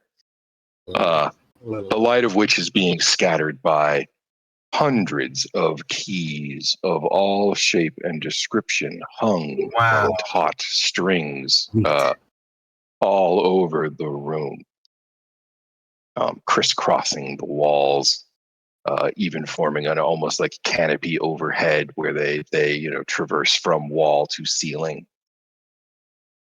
You hear more of the jangling keys as a small form steps out of the dimness. You see a small, realize she must be a goblin or something similar, a goblinoid creature. But you really can't see more than much of her face because she wears a coat. I would call it a lab coat, except it's not quite the right cut, but like a similar like length open at the front coat. But instead of like pockets or, like nice fabric as the outer layer of the coat, she's almost made a like brigandine armor out of it. It has hundreds of pockets, and each one holds, you can tell from what's poking out of the top, a single key.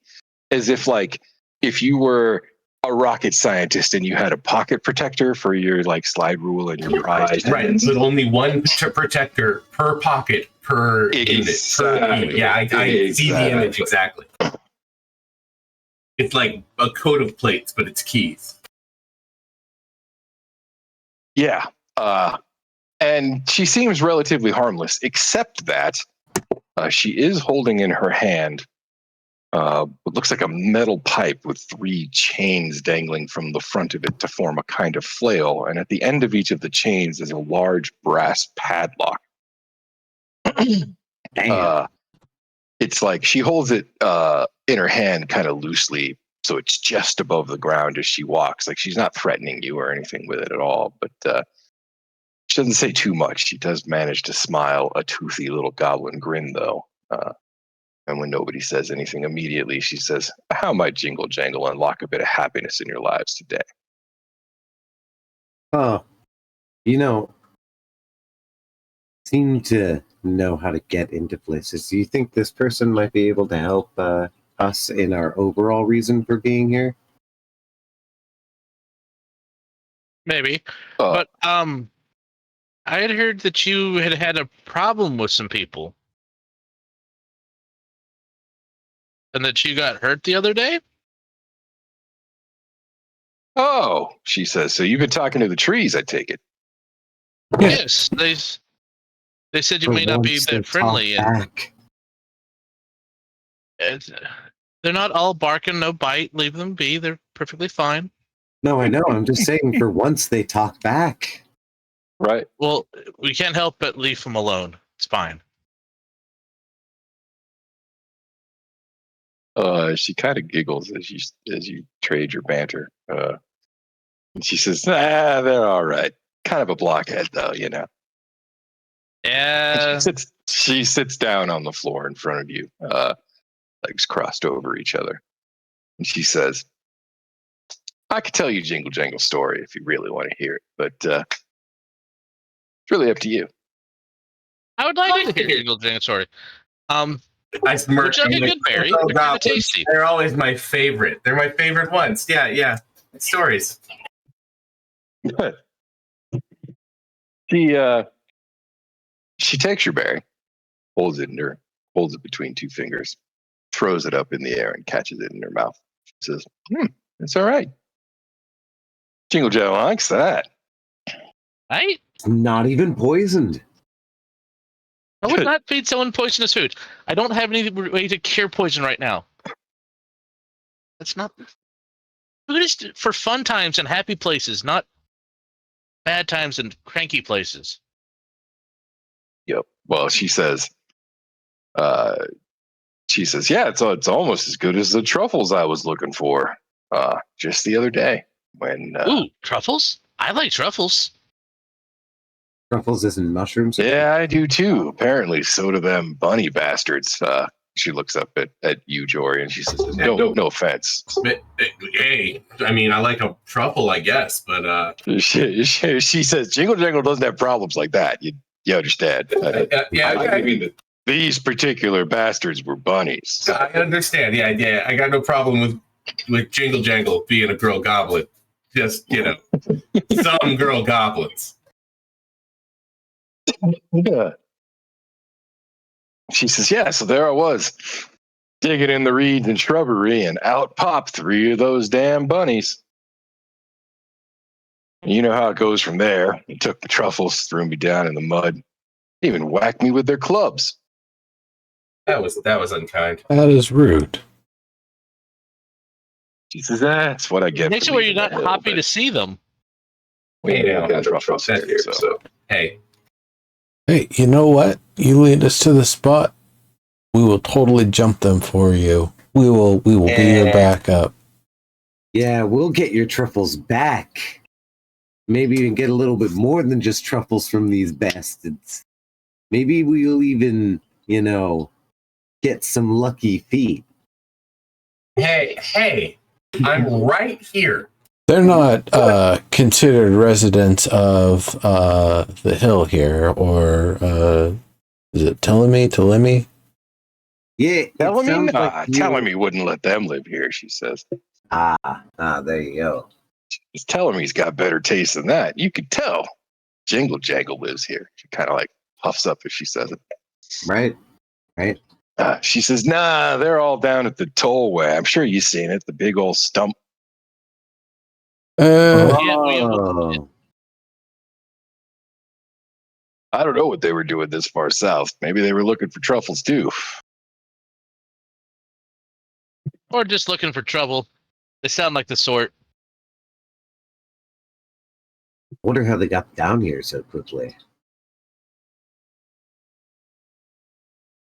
Oh, they probably rode the river. Jingle Jangle thinks for a second. Well, I guess it's a little flooded right now, isn't it? Oh, she says, sort of rocking back and forth. Yeah, they could have come down on a raft while it was flooded. Jingle Jangle thinks you're pretty smart. It's the key to victory. She giggles. She says, exactly. Oh, man, I'd love it if I could just get one up over on those bastards. Then Well, it shall happen. We're kind what of can we do going to in help that with that? direction anyway. Really? She says, you mean it? Mm-hmm. You go beat him up for little old Jingle Jangle? Like I said, we're going in that direction anyway. We are heroes in the sense of those things. You seem like a nice enough sort, and this place is good, so I see no reason why not. She jumps up. I mean, not that she's very tall anyway, so jumping up isn't that hard. It's probably only about 8-inch travel, 16 inches maybe. But she jumps up and she claps her hands and she says, "Oh, good. Oh, you got to come back and tell me the story." Right. Oh, you don't want to join us in glorious combat against them? Oh, nah, Jingle Jangle's not a fighter. She looks down at her flail and she picks it up and she wiggles it at you and she says, "This is for show. What? That's why I live here. I've got Telemi to protect me." What does Jingle Jangle do? She looks at you like, "What are you, stupid?" And then she looks up at all of the keys and she says, "I collect keys." Keysmith. Yeah, I was gonna say she's got a. Oh, I thought you were a keysmith, not a copy of collector. I'm sorry. I take it then you know where these keys go to, perhaps? She looks around and she says, "Sure, every one of them's go. They have a store. Yeah. The each have a story. You may I not know be where they able all to tell go. us a story. All right. Okie dokie. That sounds good. I gotta ask. We've kind of heard and seen some a little bit of this and that. Something about some hourglass something or other. I don't know what to make of it. We just kind of got here. You know anything more about it? Yeah, Jingle Jangle suggests you stay away from the coven. They run things now, and they are not happy people. All that squishy water and mud, that's them. What are they? Do you know why they do the What's with the squishy mud? water and mud? What is that? She shakes her head. She says, "I just assumed they were mean-spirited, but maybe it's a punishment for Lady Zabilna." Punishment for what? Well, when they took the place from her, I got the impression they didn't like her very much. Oh, so they're trying to destroy what she built to spite her. Well, they're torturing her. She says, they still got her, I think, up there in that castle. Oh, that's not good. That's where we're headed. Can you give That us? seems mean. If there's a key in here that could help us get Zybilna free. She thinks about it for a second and she says, I got keys to lots of places, but I don't think I have any keys to the castle. Do you have a key to the place that has keys to the castle? She thinks about it for a second and she says, since she's already standing up anyway, she sort of like toddles off into the darkness. You hear again a jangle and clash and clang of keys. You also hear several of them clatter to the ground. She says, no. What? Nope. A few keys come flying out of the darkness to land at your feet. And finally she says, ah! And she comes back. And she's carrying in her hand a large, large for her anyway. For you, it would probably be like 6 inches long. Well, I'm also tiny, so it'd be, Oh yeah, for you, it's a pretty damn big iron skeleton key. Of the kind that like you might open a jail door with in a pirate movie, Hey, it's like the key I used to have in the front door when I was a kid. Nice. Yeah, she hands it to you and she says, I don't know if this will get you in the castle, but I know that this key belonged to somebody who works there. Okay.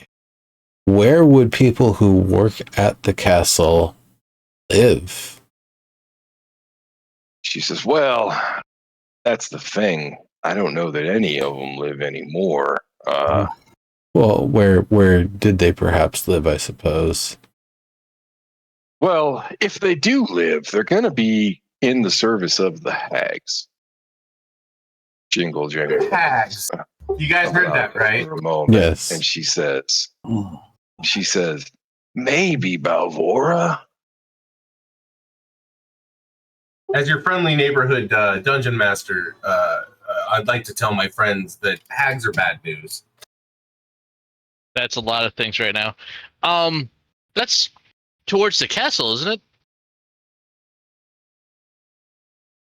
Well, yeah.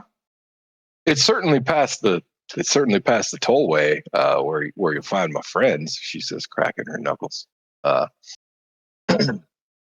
She says, the castle's a little bit further on, but you'll probably find Balvora these days in the cottage she keeps in Downfall. That's a little west of the tollway. Okay.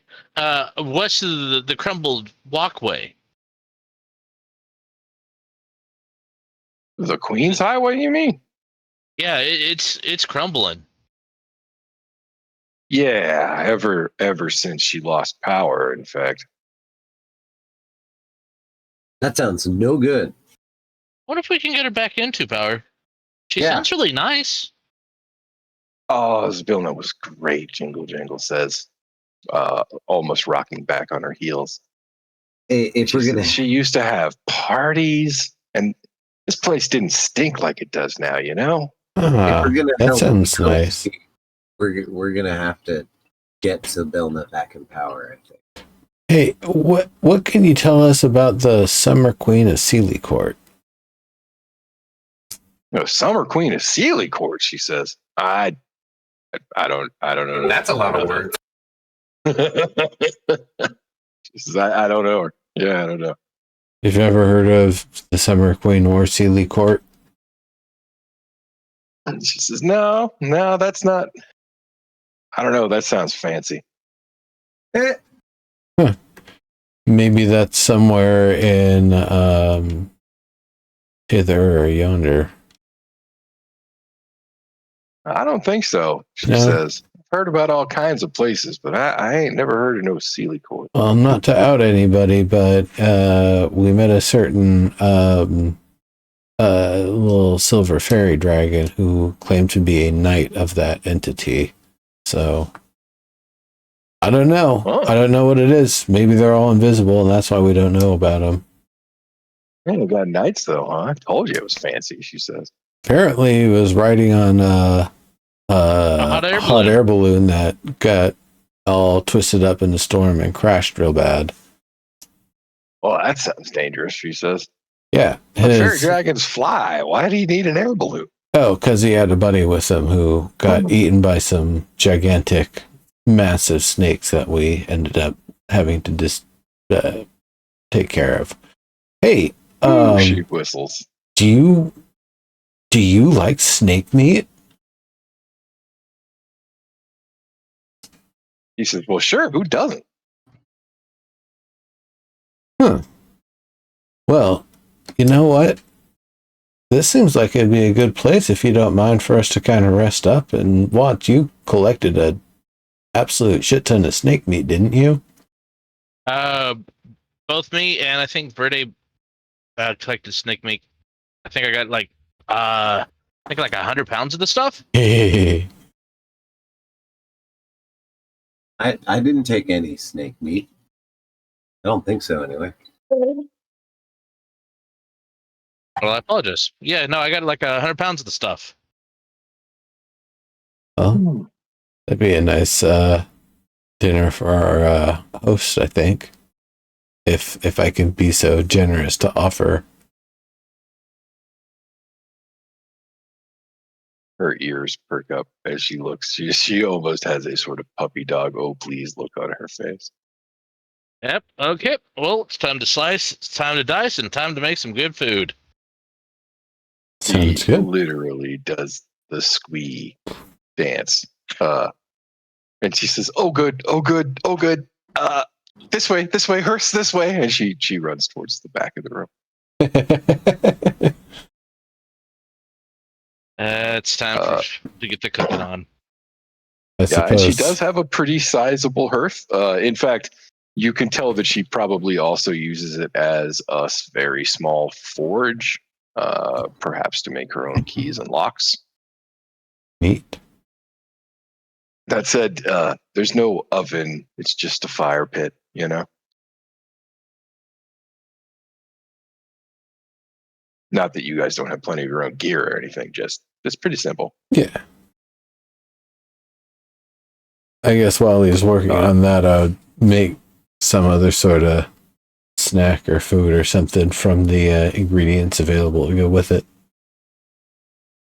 Cool. While you're all cooking, Jingle Jangle, moves between all of y'all, talking, trying to be a good host, telling stories of various places she's found keys.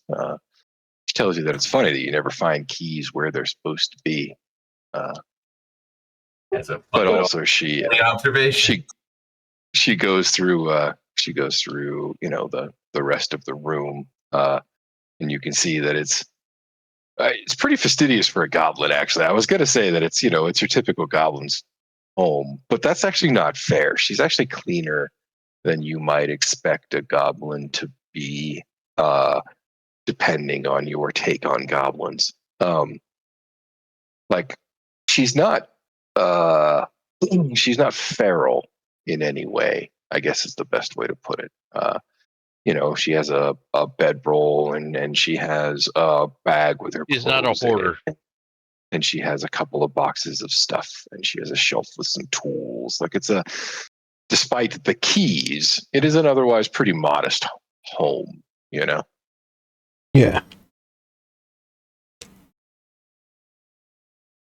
She does have an obsession with keys, though. Doors, too. She has a thing about locked doors. Almost like a compulsion, you realize that if there's a locked door in her story, she always opens it. If there's a scary moment in her story, it usually involves not being able to get a locked door open. Like, she's got a thing about doors and locked doors specifically. Hey, I have a question. Among your various tools and devices for dealing with locks, is there by any chance any mercury or gallium in your collection? They act as a different sort of key. I don't know what gallium is, she says, but she goes rummaging through a box. She pulls out a file Pretty small. It's probably like, I don't know, maybe an ounce of mercury. But she does pull out a file with about an ounce of mercury in it. And she says, I got some silver water. Gallium is a metal that's solid at like a cool, normal sort of room temperature. But if you were to hold it in your hand and warm it up, it would become liquid. As soon as it cools again, it would become solid. Does it get kind of rainbowy? A little iridescent, I believe, yes. Well, chrome. Yeah, I've seen chrome-like. that. Yeah, I've seen that. She says, I don't have any of that though. So both of them are great for different types of metals because they will eat through the metal, but then go away from the stuff where it's eaten through the metal, so you can kind of recollect the material afterward. She says, What was it? She didn't like it could eat through a lock? Yes. Huh. If you have a lock that you have been wanting to destroy, this would be a perfect time to give it a shot. Doesn't work on all metals, but a lot of them. Interesting. What metals does it work with? I got bronze, I got tin, I got silver, I got gold. Won't work on gold. It'll work on a lot of them. Tin, copper, gold, silver. There's also one, I don't know if you're familiar with it. There's an ore called bauxite, and when you prepare it with like an electrolysis sort of process, you get something that's often referred to as aluminium or aluminum. Huh. Never heard of it, she says. Yeah, okay. That But yeah, tin, copper, gold, silver. Honestly, what it doesn't... What does it not react with?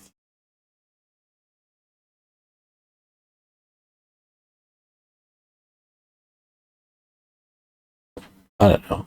It gets a lot of things. There's a lot of things it'll mess up. It's really neat. Anyway, I'm not saying. Oh yeah, I was about to say I'm not saying hand it over. I'm saying here's some knowledge about lock breaking technique that might be interesting for you to know. Now, I would imagine, locks in this realm are the sort where, like, if you don't have the key, there is a certain amount of, like, intent and other things wrapped in the contract of what that lock is and exists to be, where it's kind of hard to pick them. Or am I mistaken? Wait, can you say that again? Sorry. In the Fey realm, I'm because it's a isekai game world. You can't just pick a lock by picking a lock. You have to have some sort of skill, ability, magic, something. Yeah, in the Fey realm, like, is a lock just a lock and the mechanisms that make it, or is it like more of a contract between like the key and the lock where you can't just pick the lock all willy-nilly, you'd have to have the key or some other means to pop it open? Gotcha. Yeah, she puts a finger to her chin, taps a few times, and she says, I suppose it can be a little bit of both. It depends on the lock, and it depends on the key. And sometimes it depends on who made the lock and the key. But sometimes it depends on whether the key loves the lock and vice versa, So a lock picking attempt is pretty much just trying to beat up one side of this relationship. I never really thought about it like that, she says. I always thought of it as a welcome intrusion. Oh, Welcome. Why True. would it be Wow. welcome? Because it's gonna get all the rollers out of place, and it'll have to be reset afterward. He says, well, the way I think of it, a lock that's locked can't serve its purpose, right? Because a Well, lock that won't open isn't useful. right. Well, except if you want to make sure that things close for someone who merely attempts an intrusion, but then when you get back to it, you want to be able to open the thing again. So to be able to nullify somebody's attempts, but still have a way to get through after that safeguard has been employed. He says, well, to jingle jangle, that sounds like an owner problem and not a lock problem. A lock's just trying to do its one thing in life, right? It's to open. And that's to open. I like this goblin. Fair enough. Well then,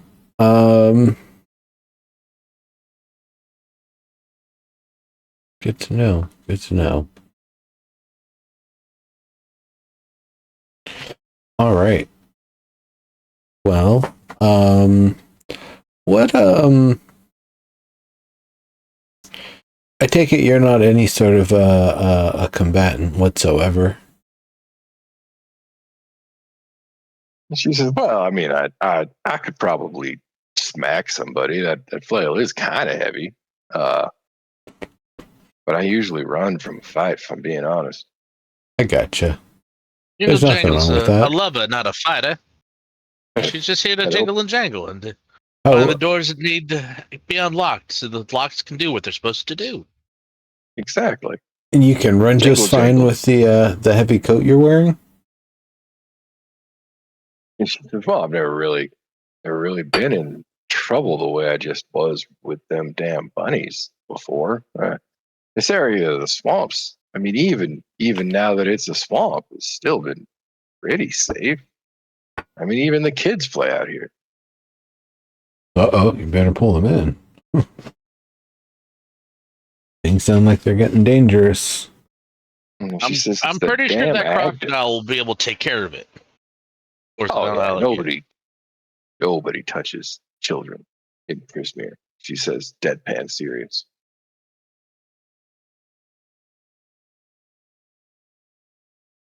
Yeah, we ran And then across one of the little children floating down the river on the head of a croc. They seemed all sorts of friendly, like we weren't sure where they were headed, just headed somewhere. she nods and she says, that's about right. Even after they took over the lady's kingdom, they couldn't break that magic. Nobody messes with children here. Not even Long Scarf and his brigands. Long scarf. Do you have a hook for a hand? No. Oh, okay. Just ask. Don't worry about it. Tell us about No, this long scarf guy. He is a long scarf. I mean, that does make sense. Yeah, she tells you that Long Scarf, Agden Long Scarf is his name. He's the leader of the brigands by virtue of being perhaps the most notorious and famous of them all. Fast as lightning, completely uncatchable, blah blah blah. Wears his signature blue scarf that trails behind him like a stream of blue water as he moves on the battlefield. You can't tell actually if she's describing him as a romantic figure or a foe that you should be concerned with. She treats him like an anime villain or protagonist description. You know what I mean? Like,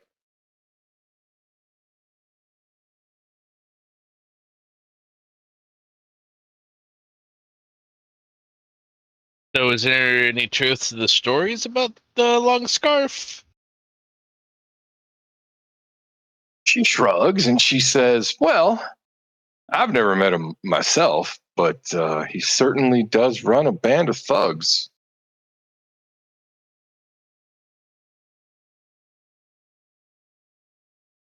And you don't exactly get to be the one that by being a nice guy. Exactly, she says, pointing at you.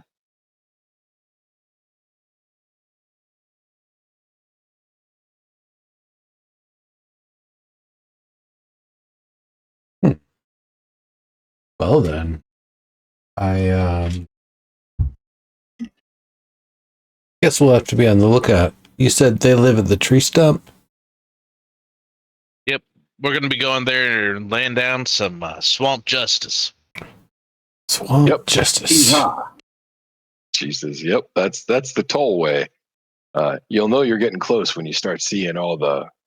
She stops as she thinks about a word for it. Wharfs, I guess. When the water's up, they're like wharfs. How long before the water's gonna clear? She says, "It depends. Usually, it's a night. Sometimes it's a couple."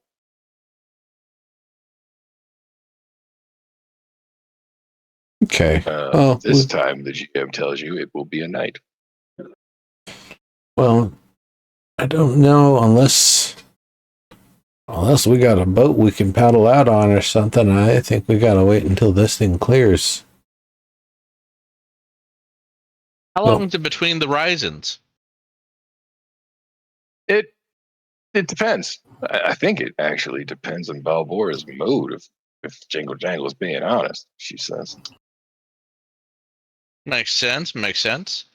How long does it usually take between mood shifts? She says, "Well, it's usually." She stops as she says, "Dry." Kind of like looking up at the ceiling, like that's maybe not the right word. But she says it's usually dry more often than wet, but you never can tell. If she's in a mood, it could stay wet for a while, or it could alternate like dangerously fast. People have died that way. They get caught in it, you know.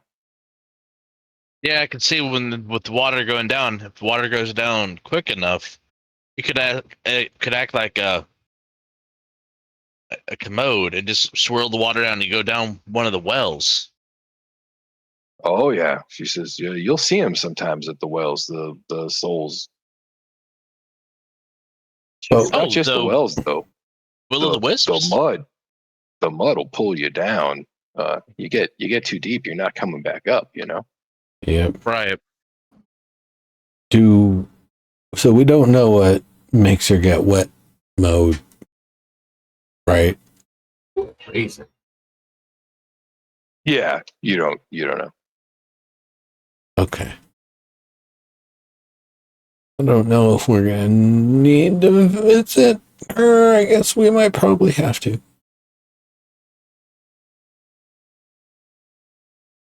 And what can you tell us about Telemy? She kind of pats the wall. She says, Tellemy's a good sort. Always looking out for people, wants them to be happy. You know. I know. I'm thankful for that.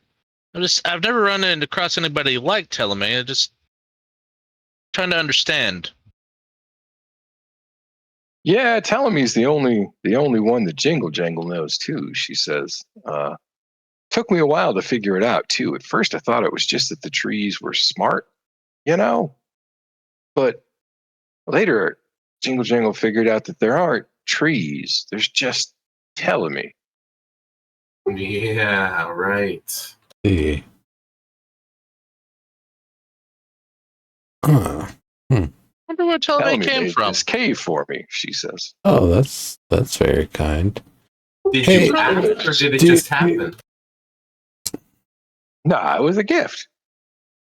Right. That's real nice of them. I agree, Jingle Jangle says. Hey, Jingle Jingle, do you know what the importance of that tower to the west of here is? Oh, the slanty tower? Yeah. I don't know that there's anything really important about it. It was slanty even before the swamp. Well, it's not. Real slanty Yeah, now. no, it's not slanted anymore. It's just on its side now. Oh, it finally fell over, huh? Well, Yeah, Yeah, it yeah, seems it that sure way. did. Do you know what they were using to keep it upright, or kind of upright?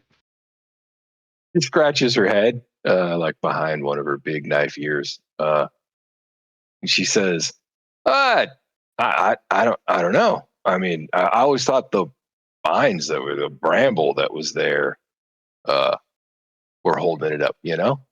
There's this I gotcha. odd metal We saw a thing wicker kind of basket on the bolted, inside. yeah, bolted inside a wicker basket that on the other end of it had a rope, which when untangled from that end inside the tower caused it to fall the rest of the way. Now, one of the other things we spotted was that there was an hourglass carved into the inside of the box. So as far as we're concerned, that was something they claimed and tried to salvage because they messed the area up, and we just sabotaged it against them. So, you know, hooray for the good guys or something.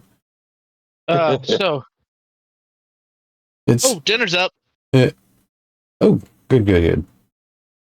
Nice. Snake. Snake. Ooh, Yeah. it's a As you tell her the snake. story of the towers, she says, I've never been inside. I've never seen anything like that. That sounds like some pretty what's the word? Some pretty strong magic. I could see those hags wanting something like that. I like that she's a little Well, southern. they've Like been Bayou Southern. Right.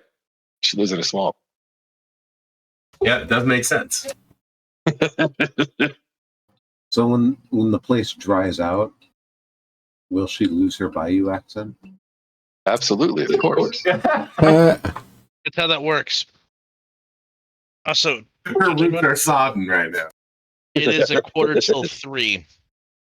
Yeah, it's definitely a good point to call it a night for sure.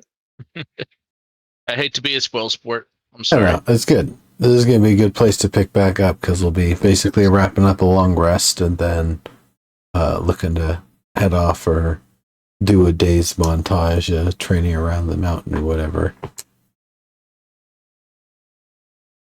Sure. Yeah. Well, yeah, the waters will have cleared by tomorrow.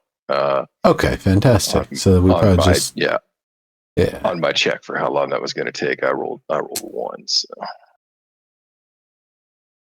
How convenient. Thank you, sir. Indeed.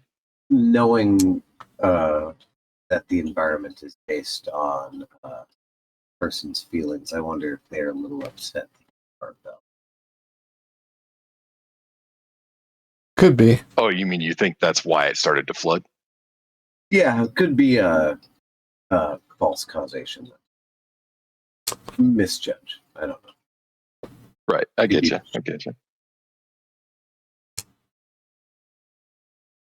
All right. That's a maybe, but I'm not sure. Anyways, take care, everybody. Sleep well. Catch you next time. Yeah, night, man. Bye. Good night, everybody. Love you, I mean it.